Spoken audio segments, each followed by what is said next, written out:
Alors, bonjour à toutes et à tous, ou rebonjour pour celles qui étaient là il y a 2 3 minutes.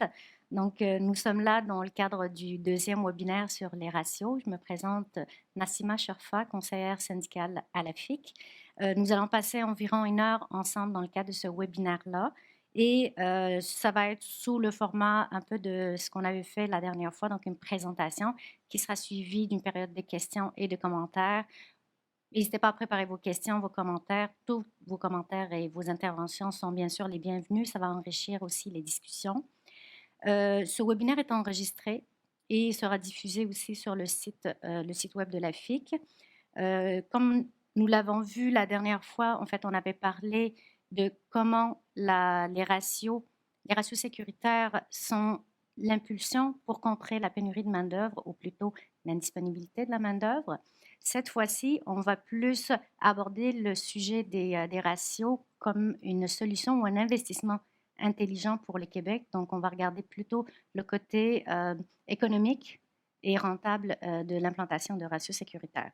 Pour cela, je suis accompagnée de Jérôme Rousseau. Allô, Nassima. Bonjour Jérôme, ça va bien? Ça va très bien, très heureux de te retrouver. Moi aussi, je suis très contente. Donc, Jérôme Rousseau est infirmier clinicien. Il est vice-président à la FIC et porteur du dossier des ratios depuis 2017. Donc, pour commencer, la FIC avait toujours et a toujours prôné un système de santé publique. Oui. Alors, pourquoi? Pour la FIC, prôner un système de santé publique, c'est hyper important. C'est une de nos valeurs. Pourquoi?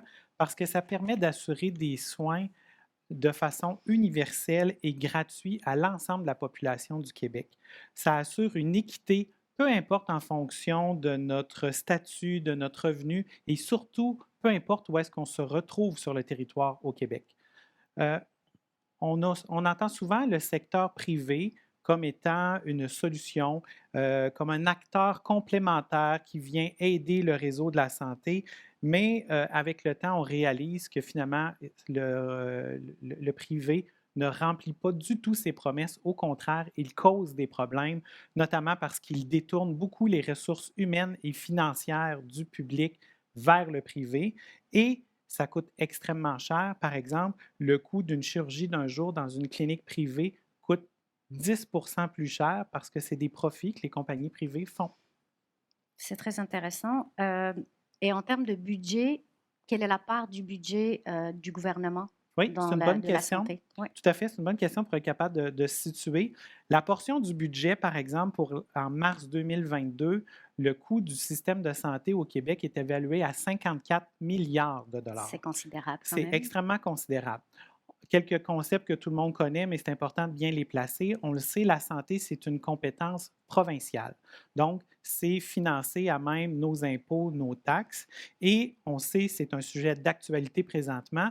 Le fédéral investit aussi en santé. Donc, les fameux transferts du fédéral vers le provincial. À tous les fois, les gouvernements des différentes provinces tentent d'aller chercher plus d'argent pour être capables d'investir dans le réseau de la santé. Et avec les années, les dernières décennies, le fédéral a toujours tenté d'adresser certains budgets directement à certaines sphères justement de la santé.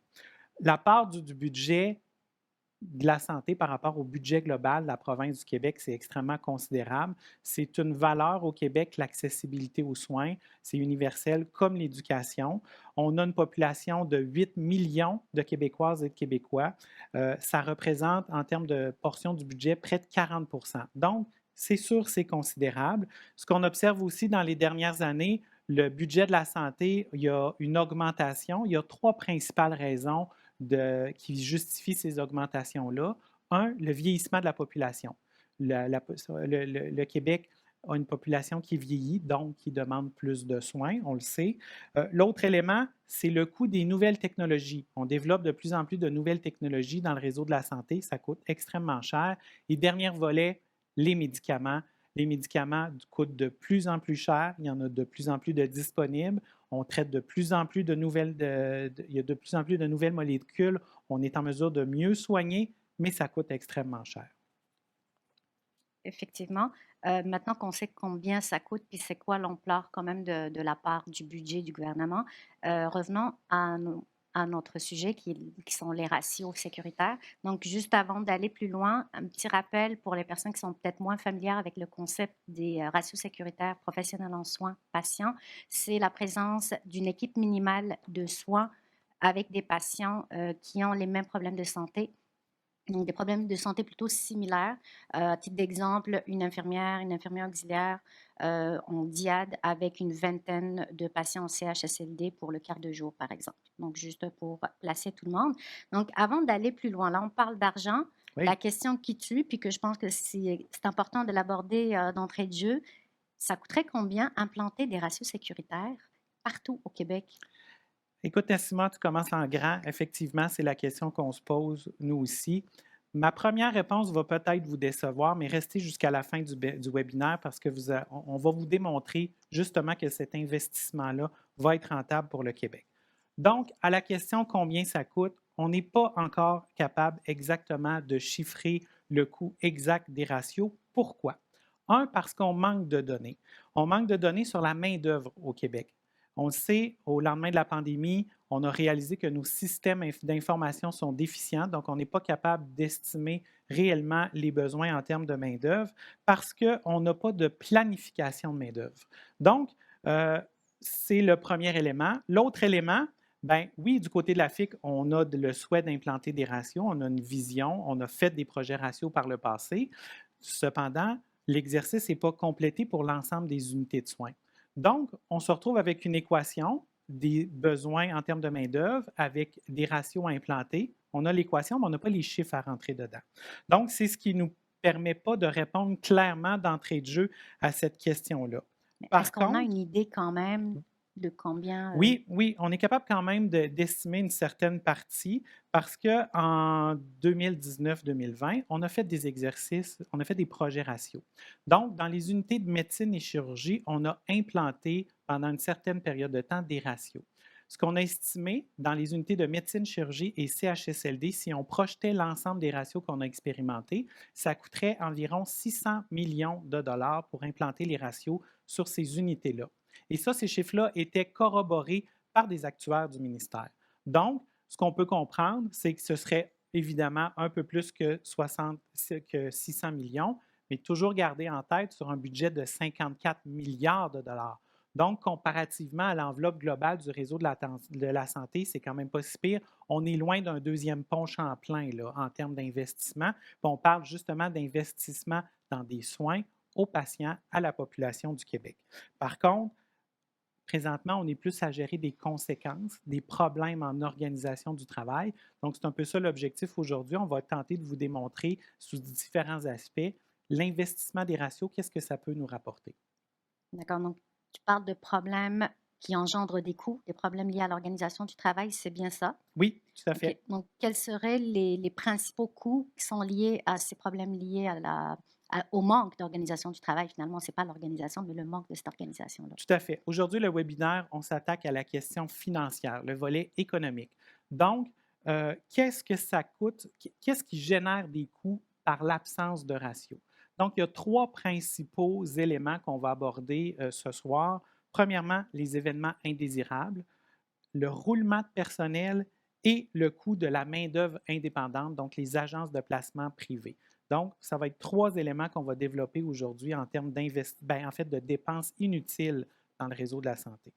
Commençons par le premier élément que tu viens de nommer, donc les événements indésirables. C'est quoi exactement, en quoi ça consiste et c'est quoi les coûts qu'on pourrait éviter liés à ces événements-là? C'est quoi un événement indésirable? En fait, c'est par exemple des chutes, des erreurs de médicaments, des infections acquises justement dans les milieux de soins. Ce sont des événements qui ne sont pas à la base souhaités et qui ne devraient pas arriver. Cependant, ça arrive dans le réseau de la santé pour toutes sortes de raisons, à cause de la surcharge de travail, la mauvaise organisation du travail dans les unités de soins. Donc, ce que ça a, pourquoi ça engendre des coûts supplémentaires? Parce que ça amène plus de soins, parce que ce n'était pas prévu. Et souvent, ça va allonger les périodes d'hospitalisation, donc les durées de séjour dans les hôpitaux et dans les unités de soins. Donc, ces deux aspects, les erreurs, les événements indésirables qui augmentent les coûts du réseau de la santé. Il y a un chercheur, Éric Chouaquet, qui a fait une recherche en 2017 pour être capable de cibler quels événements indésirables et c'était quoi l'effet en termes de financiers. Donc, Éric Chouaké, en 2017, a fait une étude dans 11 hôpitaux du Québec. Il a évalué des événements indésirables qui sont directement reliés aux soins infirmiers. Là, donc, on ne parle pas d'erreurs de médecins ou de n'importe quel autre professionnel. On parle d'erreurs, comme je le mentionnais, qui sont directement reliées aux soins infirmiers. Donc, il a évalué que pour 166 patients qui avaient eu des erreurs, des événements indésirables, ça avait engendré 600 000 de coûts supplémentaires. Comment on explique ça? Par exemple, on a un exemple avec le tableau que vous voyez à l'écran, une plaie de pression avec conséquence. Donc, une plaie de pression, là, pour ceux et celles qui ne sont pas dans le domaine, là, qui écouteraient, c'est par exemple une personne âgée qui est longtemps dans la même position va développer des plaies sur la peau et donc ça va générer une plaie à soigner et va générer plus de jours d'hospitalisation. Donc, Éric Chouaquet, dans son étude, a évalué que ça engendrait en moyenne 7,5 jours d'hospitalisation de plus à un coût de 1 351 par jour. Donc, c'est des événements indésirables qui causent à la fois plus d'hospitalisation et des coûts financiers importants. Effectivement, surtout quand on sait que dans une chambre commune, le prix moyen, tu sais, on est dans un système public, comme on l'avait dit, on ne paye pas directement nous-mêmes quand on a une carte d'assurance maladie, mais ça coûte en moyenne au Québec, le ministère facture 1 369 par jour pour une chambre commune. Et là, je parle d'une moyenne parce que ça peut être différent d'un hôpital à un autre. Donc, ça pourrait aller jusqu'à 2 200 pour certains centres hospitaliers. Et ça, on parle juste de soins dans une chambre, de frais de chambre commune, pas de soins intensifs, etc. Donc, juste pour vous donner un ordre de grandeur sur combien ça pourrait coûter. Donc, ça nous amène un peu au deuxième point que tu avais Oui, nommé, Jérôme, justement, le roulement du personnel. Donc, comment est-ce que le roulement du personnel, il y a des coûts, puis comment on peut les éviter aussi? oui. L'autre élément que j'en ai parlé, c'est justement le roulement de personnel. On le sait, c'est extrêmement difficile dans le réseau de la santé. Des gens quittent le réseau public, s'en vont privé ou quittent tout simplement la profession. Mmh. Pourquoi ça engendre des coûts? Il y a une étude américaine qui l'a démontré que lorsque une infirmière quitte son établissement, ça va coûter à l'établissement de 40 000 à 100 000 Pourquoi? Parce qu'on doit reformer une nouvelle infirmière. Donc, c'est tout le processus d'accompagnement, l'orientation, à l'embauche et aussi tout le remplacement ponctuel que ça génère. Donc, clairement, lorsque quelqu'un d'expérience quitte le réseau, ça coûte plus cher que de la maintenir et de maintenir des équipes de travail stables. C'est l'objectif premier avec les ratios, d'être capable d'avoir des équipes de soins stables et permanentes. Donc, ça permet d'éviter justement du roulement de personnel qui est complètement inutile. Effectivement, si jamais vous souhaitez avoir un peu plus de détails là-dessus, on traite un peu la rétention du personnel dans le premier webinaire, donc n'hésitez pas à aller le regarder si jamais ce n'est pas encore fait. Donc, ça nous amène au troisième élément que tu avais amené. On parle des agences privées et que ça coûte très cher, des Oui, agences très privées. cher. Tu avais un peu effleuré le sujet, donc comment est-ce qu'on peut éviter, combien ça coûte et comment on peut l'éviter également. Oui, en 2021, de avril 2021 à mars 2022, le gouvernement a dépensé plus de 875 millions pour l'utilisation de la main-d'œuvre indépendante au Québec. Une année seulement, 875 millions. Donc, la main-d'œuvre indépendante, le gouvernement utilise la main-d'œuvre comme étant une solution pour répondre aux besoins que c'est la main-d'œuvre indépendante qui a causé. Donc, l'objectif, c'est qu'il faut améliorer les conditions de travail pour cesser ce cercle vicieux-là de gens qui quittent le réseau pour s'en aller au privé et revenir avec des meilleures conditions. Donc, on doit investir vraiment dans des bonnes conditions de travail. Donc, les ratios, c'est vraiment la solution. En termes de perspective, pour une donnée supplémentaire, parce que là, avec les dernières années, on commence à avoir un peu plus de données. Pour les soins à domicile, entre 2019 et 2020, on a estimé que c'était 27,9 des heures travaillées dans les soins à domicile qui étaient effectuées par la main-d'œuvre indépendante. C'est presque le tiers, C'est le Jérôme. tiers, c'est important, c'est même drastiquement important. Mhm. Par contre, si on y va plus globalement dans le réseau de la santé, on est autour de 2,9 d'heures qui sont effectuées par les agences de privé. Donc, c'est clair, la main-d'œuvre indépendante, ce n'est pas une solution financière. Ça ne sert à rien d'investir dans les agences de privé pour être capable de combler les besoins. Ça nous coûte comme société beaucoup plus cher. Notons surtout aussi qu'en plus de ça, ça génère des difficultés pour la continuité des soins Tout à fait. et de l'inéquité aussi dans les conditions de travail avec celles qui sont dans le réseau. Donc, juste à rajouter ça aussi. Quand on rajoute tout ça dans l'équation, on se pose des questions sérieuses sur Oui. la pertinence de la main-d'œuvre indépendante dans ces conditions-là. Parlons maintenant des coûts qui sont plus liés aux absences du travail. Donc, si on pense aux problèmes physiques et psychologiques générés par le stress intense, puis les conditions de travail des professionnels en soins que vivent, les conditions d'exercice des professionnels en soins de manière générale, ça nuit à leur qualité de vie, ça nuit à leur santé, ça diminue leur capacité de soigner et ça génère des absences. Donc, avons-nous des données sur l'état de la situation? Oui, on a quelques données qui sont quand même assez majeures et frappantes. On le sait tous, les conditions de travail dans le réseau de la santé sont extrêmement difficiles. Entre 2020 et 2021, c'est plus de 1 252 264 jours d'assurance salaire uniquement pour les professionnels en soins. Donc, on parle d'infirmières auxiliaires et d'inhalothérapeutes et de perfusionnistes cliniques. C'est quand même important. C'est des journées non travaillées, donc des gens qui étaient absents des unités de soins pour donner des soins. Ça, là, c'est des gens que je suis convaincu que les gens connaissent. C'est soit vos collègues, c'est peut-être vous-même, vous avez été dans cette situation-là, peut-être des parents, des amis. On connaît tous quelqu'un qui travaille dans le réseau de la santé qui un jour vous a dit c'est extrêmement difficile, j'en peux plus, il faut que j'arrête un certain temps. Donc, on connaît ces gens-là, puis on sait pourquoi ils arrêtent de travailler. Il y a des conséquences à ça. Donc, c'est du manque de personnel. Donc, comme je disais tantôt, le roulement et tout ça, on se retrouve vraiment avec des équipes extrêmement instables.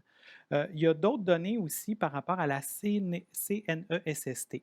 Donc, en 2020, du côté de la CNESST, il y a eu plus de 4 903 de dossiers qui ont été reliés à des troubles musculo-squelettiques, donc des accidents de travail dans le réseau de la santé, souvent reliés à la surcharge de travail. Donc, c'est plus de 4 903 dossiers justement reliés à des troubles musculo-squelettiques. Donc, si je reprends bien, en une année, il y a eu presque 5 000 accidents de travail reconnus par la CNESST Tout à fait. dans le réseau, et ça, c'est juste pour la catégorie des professionnels en soins. Tout à fait. Puis j'insiste bien sur le reconnu, parce que ça, c'est les dossiers ouverts et acceptés à la CNSST, alors qu'on sait tous qu'il y a plein de dossiers qui sont en contestation et que ce n'est pas chacun des dossiers, lorsqu'il y a des professionnels en soins qui se blessent dans le cadre de leur travail, qui sont reconnus.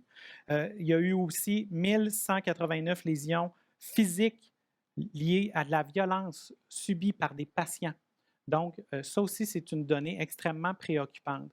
Plus de 256 lésions liées au stress aigu, donc vraiment du stress continu lié justement aux conditions de travail.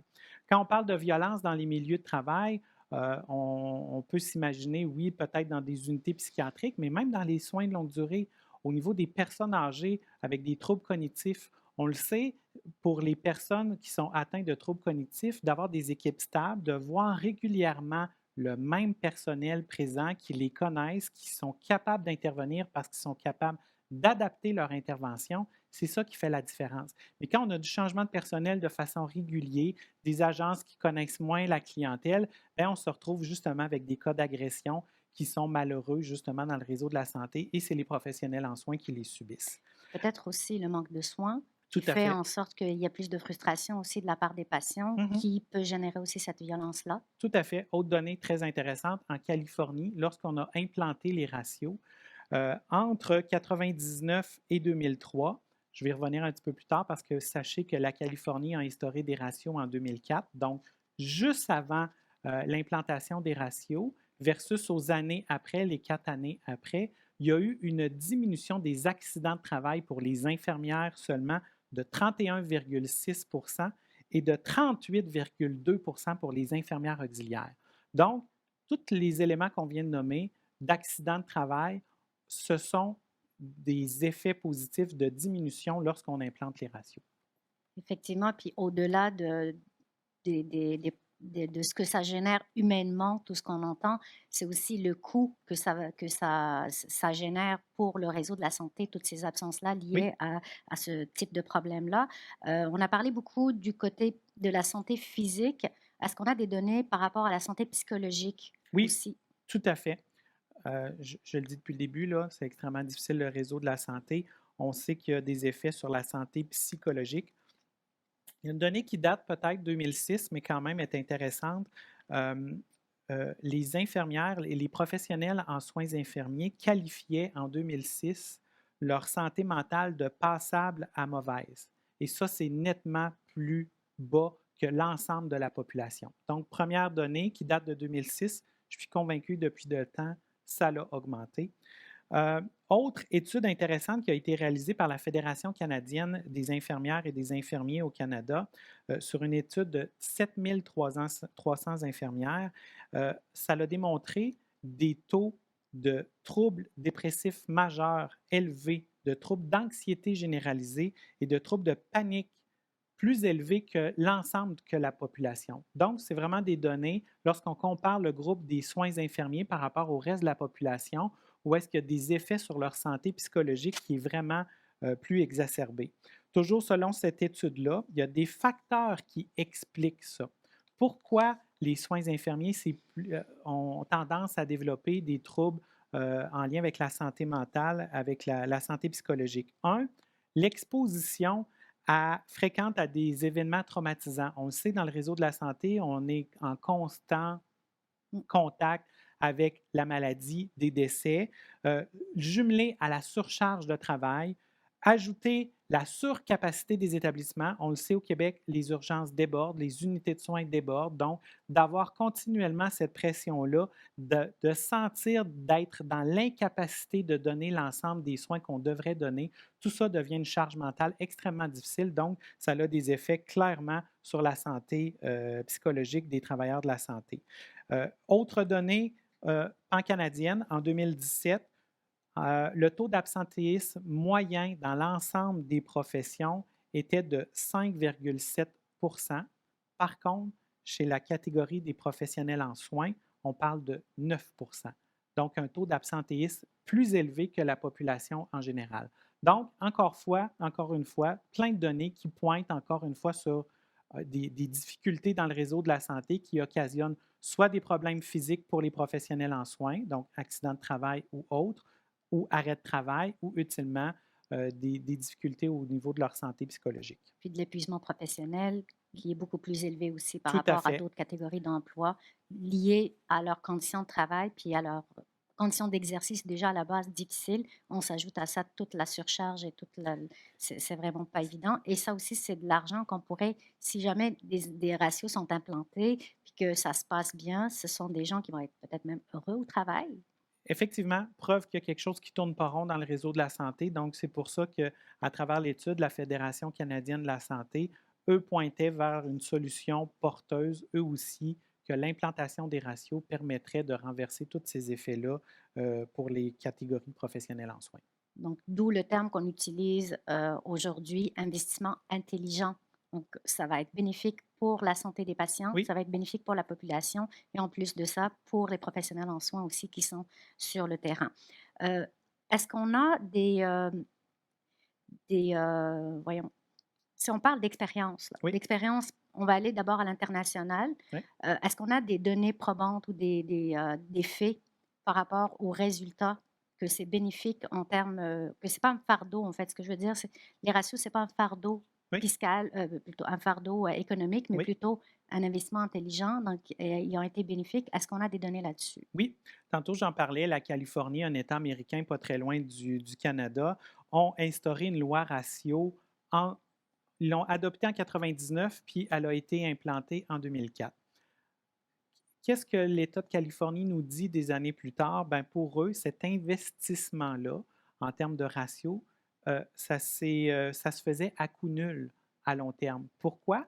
parce que ça éliminait tous les facteurs qu'on vient de parler en termes d'absentéisme. Ça ne les éliminait pas complètement, mais ça les diminuait de façon substantielle d'accidents de travail et ça diminuait les durées de séjour. Donc, on avait un réseau de santé beaucoup plus efficient et efficace. Donc, l'investissement dans l'exemple de la Californie s'est retrouvé à taux à coût nul et ils ont même justifié que ça n'avait pas augmenté les frais aux patients parce qu'on sait dans le système américain, les gens payent un certain niveau de soins.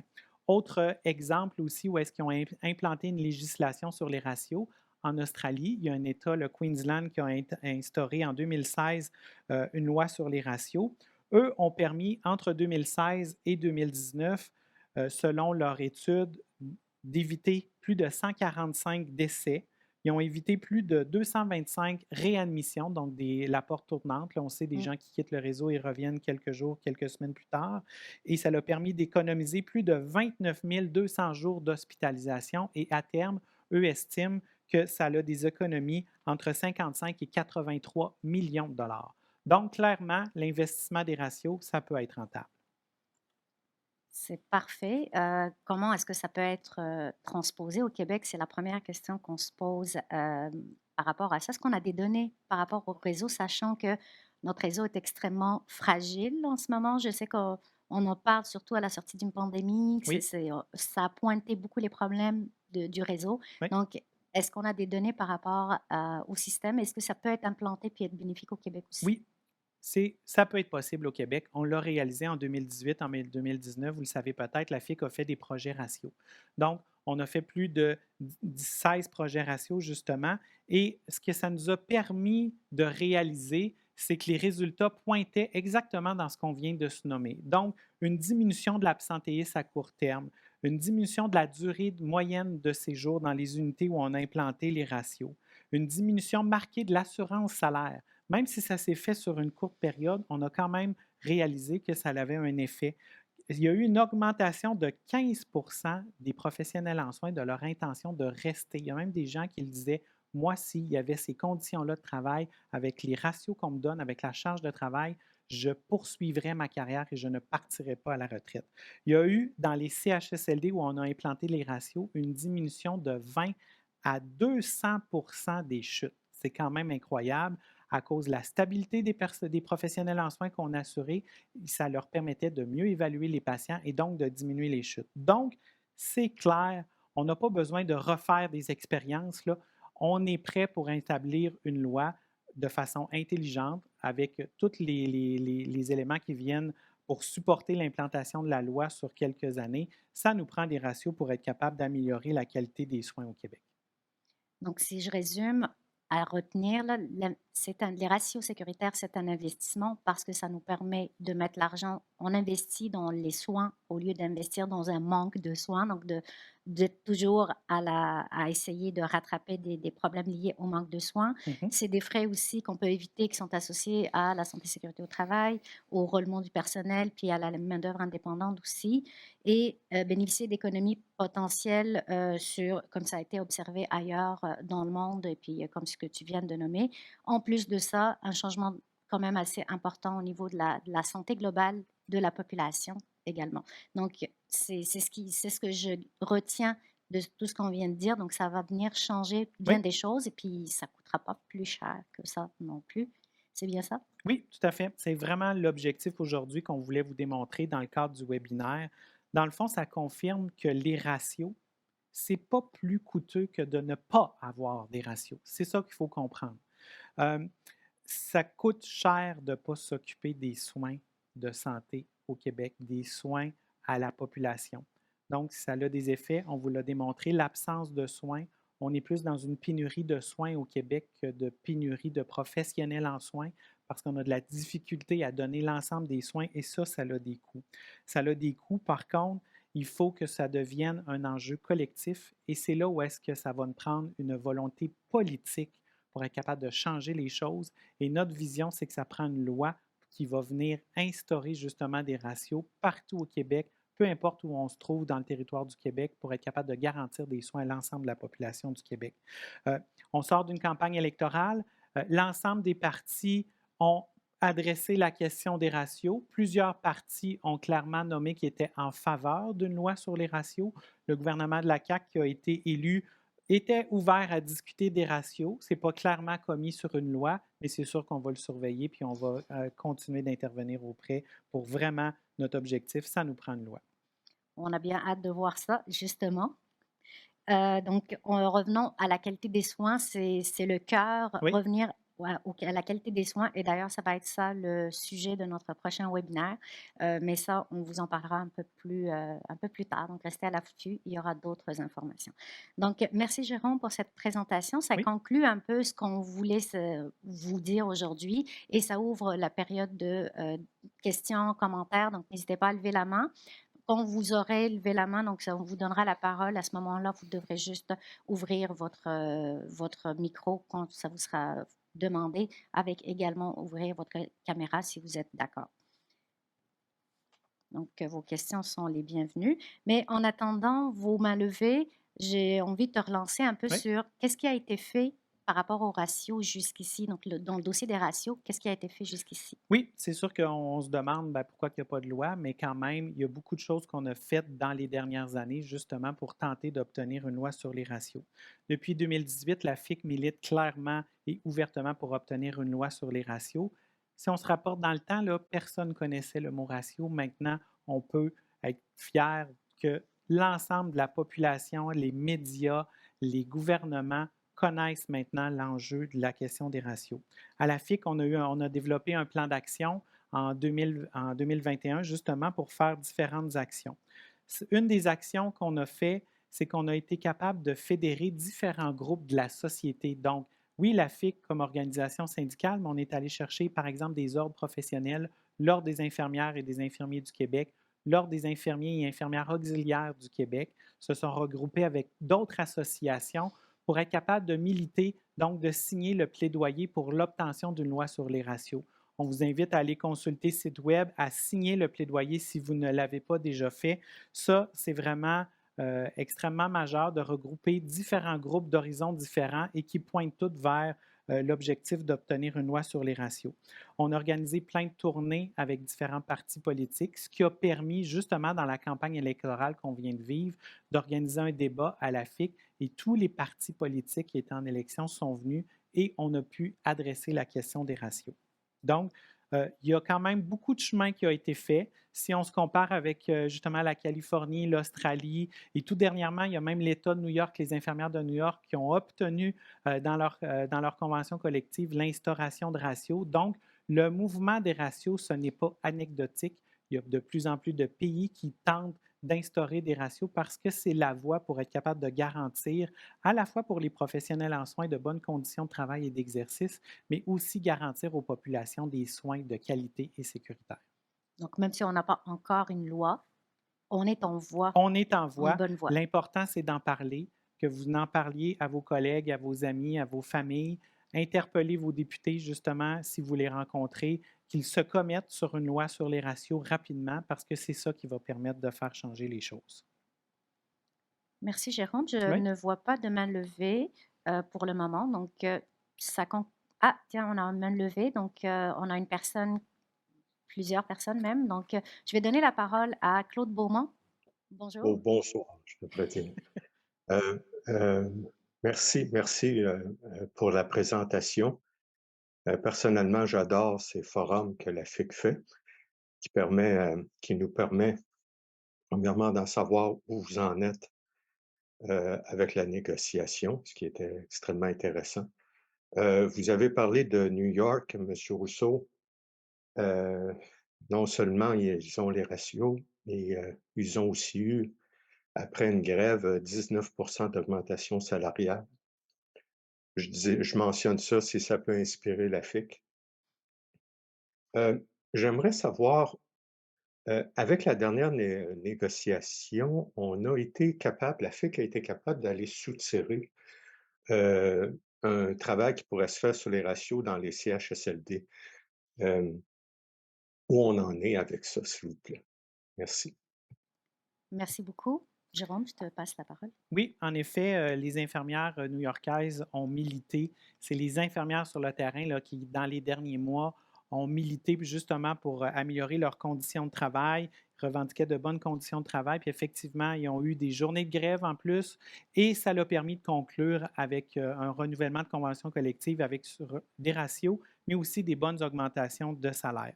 Effectivement, à la dernière négociation à la FIC, on avait négocié, en fait, le gouvernement s'était engagé à émettre une directive sur les heures soins dans les CHSLD. Donc, le délai était en avril 2022. En avril 2022, le gouvernement aurait dû émettre sa directive sur les heures soins et comme vous le posez la question, le gouvernement ne l'a pas encore fait. Depuis bien avant avril, on talonne le gouvernement, la Direction nationale des soins infirmiers, pour attendre cette directive-là.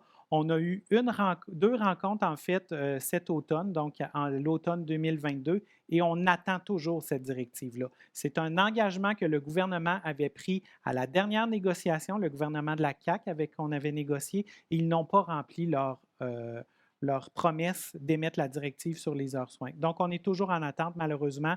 On tente de faire des pressions auprès du gouvernement. On attend cette directive-là sur les heures soins, mais malheureusement, elle tarde encore. Mais du côté de la FIC, on fait les représentations. Tout à fait. On ne cesse de talonner le gouvernement puis la Direction nationale des soins. Le ministre Dubé, encore dernièrement, on l'a interpellé sur cette question-là et on attend toujours, malheureusement. On se souhaite des choses plus intéressantes pour cette ronde-là. Oui, dans le cadre de la négociation, en fait, actuellement, on a fait une grande consultation à la FIC. C'est plus de 43 000 professionnels en soins qui ont répondu à la consultation et la question des ratios était un enjeu prioritaire pour les membres. Dans le cadre de la négociation, il y a toutes les questions de rémunération, conciliation famille-travail et la charge de travail. La question des ratios a été nommée et c'est une demande dans le cadre de la présente négociation. On veut que le gouvernement s'engage sur une loi. On ne souhaite pas des directives parce qu'on voit ça peut tarder. Une loi, c'est beaucoup plus fort. C'est le médium le plus fort qu'un gouvernement peut utiliser, c'est l'instauration d'une loi. Donc, c'est ce qu'on demande dans le cadre de cette négociation-ci. C'est surtout que ça permet aussi aux personnes, ça permet que les établissements ne vont pas essayer de renégocier d'autres ratios aussi, une fois que c'est une loi, c'est pour tous et pour tout le monde. Tout à fait. Oui. Alors, c'est Catherine Rochelot. Rochelot, pardon. Bonjour, Catherine Rochelot, infirmière au site Oasis, la Haute-Yamaska. Moi, j'ai des inquiétudes par rapport aux ratios. Je vous explique. Nous, parfois, à l'urgence, à l'observation, quand le contexte le permet, on prend plus de patients à notre charge, surtout que le contexte du TSO est pire que jamais présentement, que le manque d'infirmières. Donc, j'ai peur qu'on doive infliger encore plus de TSO avec le contexte des ratios.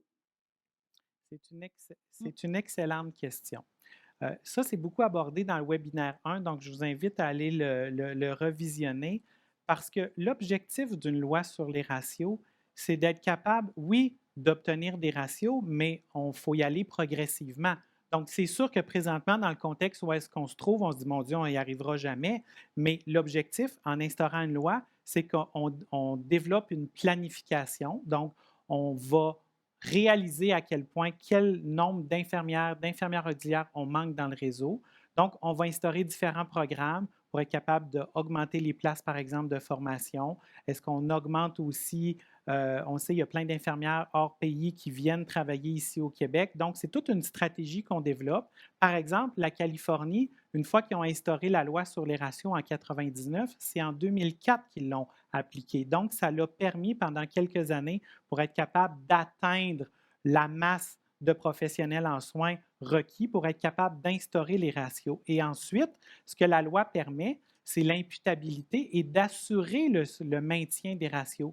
Donc, les gestionnaires, le réseau, le ministère de la Santé doivent garantir. Donc, ils doivent prendre toutes les mesures pour être capables de les garantir. C'est sûr que du jour au lendemain, on est incapable d'instaurer partout au Québec au même moment l'ensemble des ratios pour avoir des soins de qualité sécuritaire. Par contre, à travers une loi, c'est là qu'on a un plan, on a une stratégie global, puis qu'on peut l'atteindre progressivement. Donc, Mhm. c'est ça que la loi permet, d'être capable d'avoir la stratégie et les différents leviers à mettre en place pour être capable de l'obtenir. Parce que la pire chose qu'on peut faire, c'est du jour au lendemain instaurer des ratios et rien faire comme on fait actuellement et y aller à la pièce parce qu'inévitablement, on va être dans du phénomène de TSO à outrance, puis c'est pas ça qu'on veut, parce que Mhm. l'objectif des ratios, c'est de garantir justement une charge de travail adéquate. Ce qu'il faudrait aussi ne pas oublier, c'est qu'on parle d'indisponibilité de professionnels en soins parce que le nombre de professionnels qui sont inscrits à l'ordre est beaucoup plus élevé que celles qui sont dans le réseau à cause des conditions de travail dans le réseau. Donc, de meilleures conditions de travail vont attirer plus de monde pour pouvoir avoir plus de personnes. Mais ça, un peu comme Jérôme l'a Oui, dit, je vous invite à revoir le premier webinaire. Ça va vous aider à avoir plus parce que de... la pire chose qu'on peut faire, c'est rien faire. Parce qu'actuellement, c'est ce qui se passe, puis on s'en sortira jamais. Il faut inverser le paradigme, le paradoxe dans le cercle dans lequel on est. C'est l'élément central, c'est la loi sur les ratios, et ensuite, on fait tout pour être capable de l'atteindre. Merci Jérôme. Nous avons une autre question. Madame Nancy Bertil. Oui, bonsoir. Ce que je voulais savoir, en fait, c'est une fois, mettons, que les ratios, la loi, on l'a, est-ce qu'on a comme plan de match, on commencerait dans les CHSLD avant de commencer dans les CH ou on le ferait au complet pour que tout le monde soit sur le même pied d'égalité? Ou comment, tu sais, ça s'était passé en Californie? Est-ce qu'ils ont, mettons, commencé dans un centre hospitalier, ils ont regardé comment ça fonctionnait pendant un an, puis après ça, ils se sont passés sur un autre, puis un autre?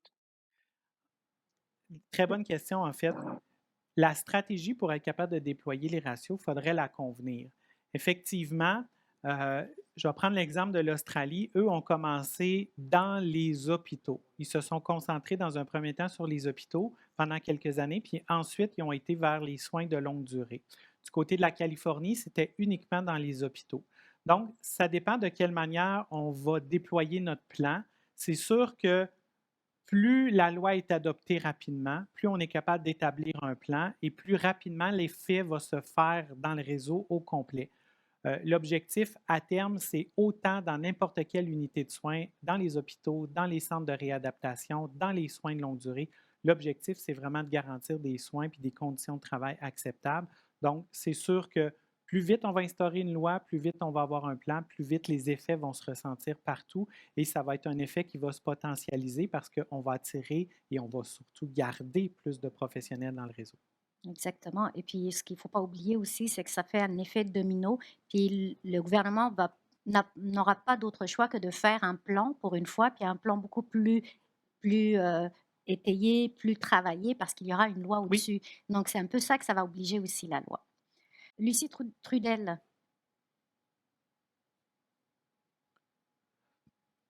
Donc, n'oubliez pas d'ouvrir votre caméra puis d'ouvrir votre son. Oui, Madame Trudel. Oui, bonjour. Moi, je suis assistante infirmière-chef en CHSLD en Abitibi-Témiscamingue. Nous, dans le fond, notre problématique qu'on a, c'est que nos postes de base qui devraient être titrés ne sont pas pourvus de titulaires. Donc, la problématique avec les ratios, c'est comme qu'on n'a déjà pas de personnel pour pour avoir les gens à la base. Je vois difficilement comment que les ratios vont pouvoir être utilisés. Faut comprendre, qu'on roule parfois avec 75 d'agences en Abitibi-Témiscamingue dans nos CHSLD, parfois plus.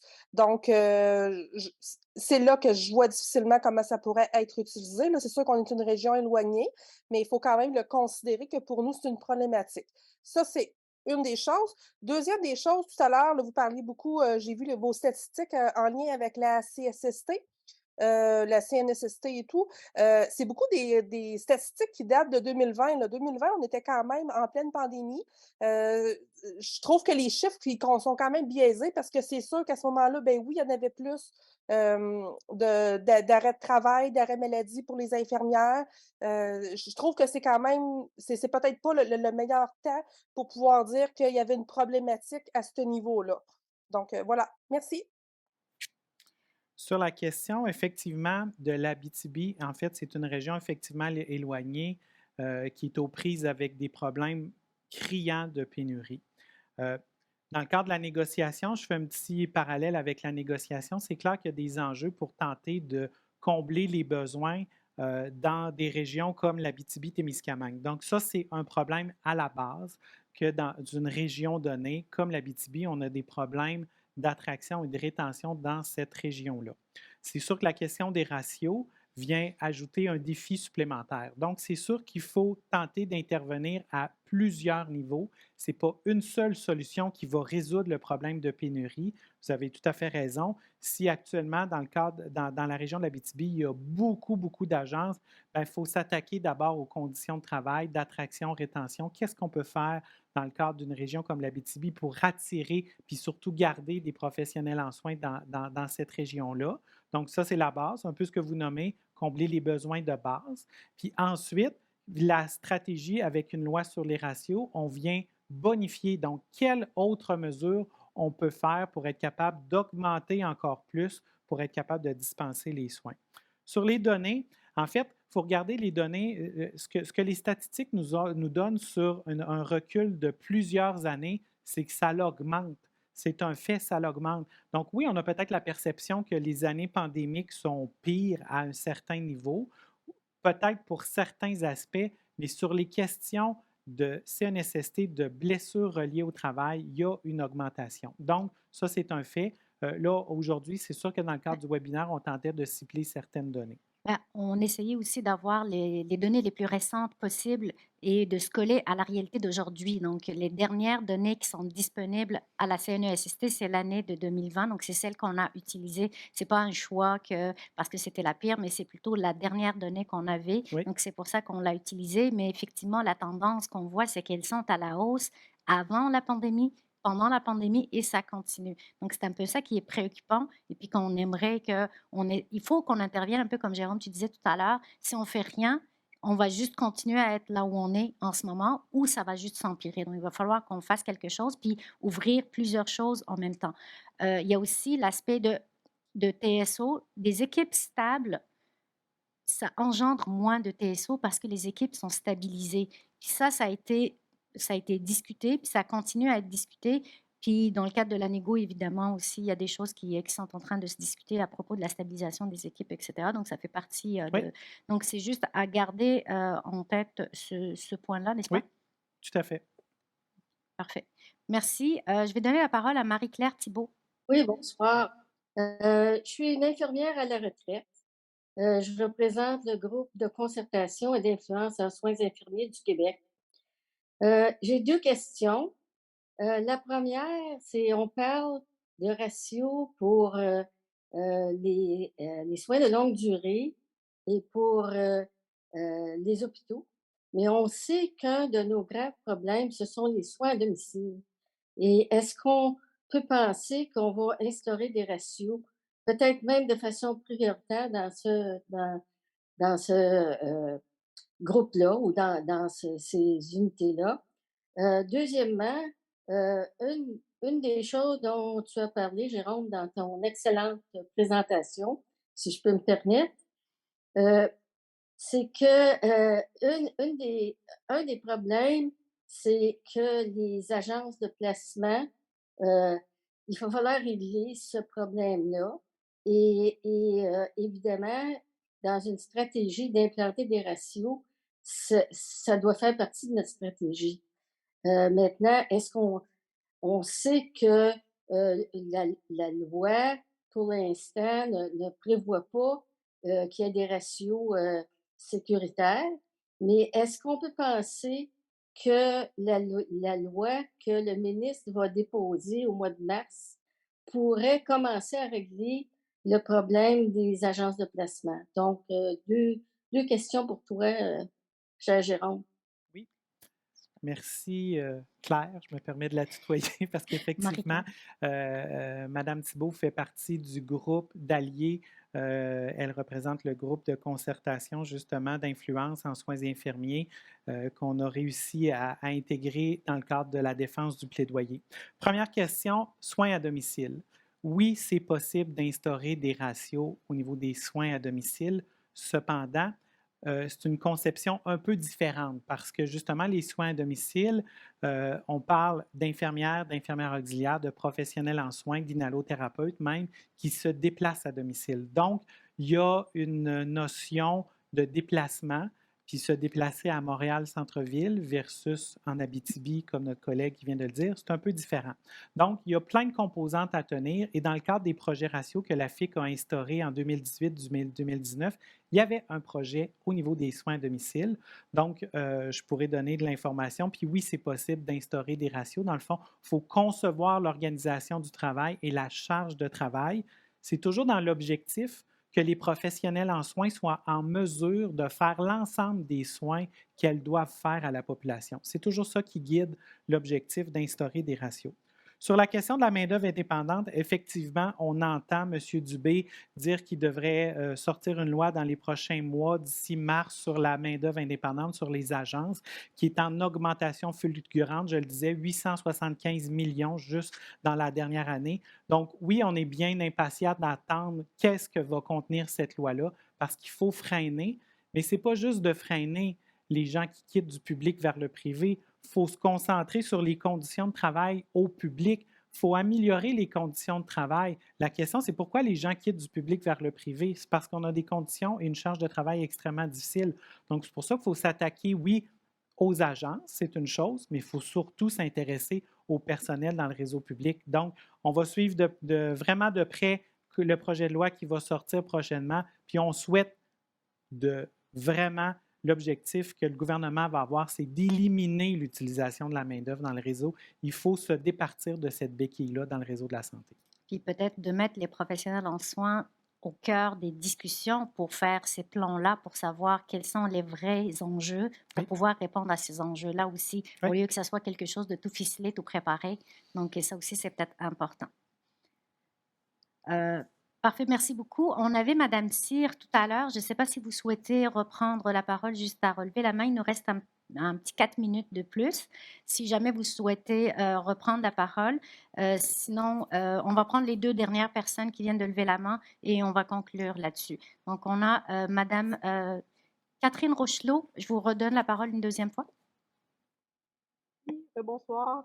Je me demandais si vous travaillez aussi avec le syndicat qui représente les préposés, parce que c'est beau les ratios pour les infirmières, mais personnellement, moi, avec un ratio de patients, si je n'ai pas de préposé à l'urgence, c'est un petit peu dangereux.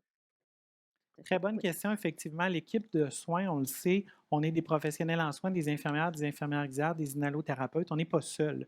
Il y a des préposés, notamment des commis, des agentes administratives. Si on n'a pas ces métiers-là autour de nous pour nous aider, inévitablement, c'est nous qui écopons. On doit faire ces tâches-là. Donc, c'est clair que ça fait partie de l'équation pour être en mesure, comme infirmière ou comme infirmière auxiliaire ou comme inhalothérapeute, de faire mes tâches professionnelles, mes activités cliniques.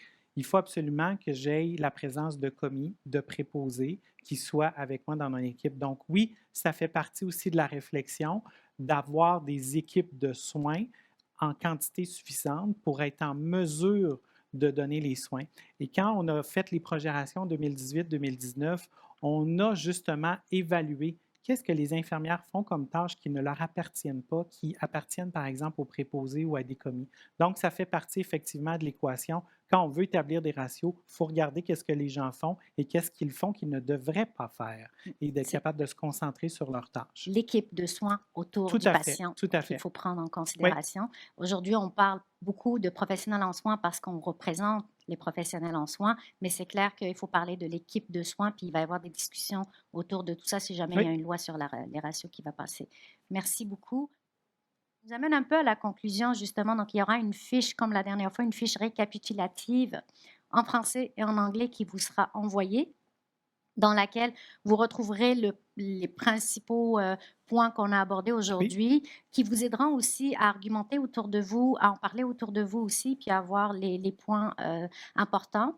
N'oubliez pas, si jamais ce n'est pas encore fait, d'aller signer le plaidoyer. Jérôme avait parlé du plaidoyer tout à l'heure, donc qui a été signé par plusieurs partenaires puis plusieurs alliés pour l'obtention d'une loi sur les ratios. Vous trouverez beaucoup d'informations aussi autour des ratios là-dedans qui pourraient vous alimenter, puis alimenter aussi vos discussions, que ce soit en équipe, de travail ou avec votre DSI et les personnes, vos gestionnaires aussi, donc qui pourraient peut-être faire pour que les ratios puissent faire un autre bout de chemin de ce côté-là également. Donc, je vous remercie beaucoup d'avoir été là aujourd'hui. Merci pour vos questions, vos participations. On est toujours content d'avoir ce contact-là, n'est-ce pas, Jérôme? Oui, merci beaucoup, Nassima. Ce fut extrêmement intéressant de vous entendre. Merci à toutes les personnes là, qui ont participé, qui ont entendu notre échange aujourd'hui. Comme Nassima l'a dit, n'hésitez pas à en parler à vos collègues, à votre famille, à vos amis. C'est en parlant de plus en plus et en mettant de la pression sur nos décideurs, sur les politiciens, qu'on va être capable d'y arriver. Donc, au plaisir de vous retrouver dans le prochain webinaire. En attendant, prenez soin de vous. Merci beaucoup. Au revoir.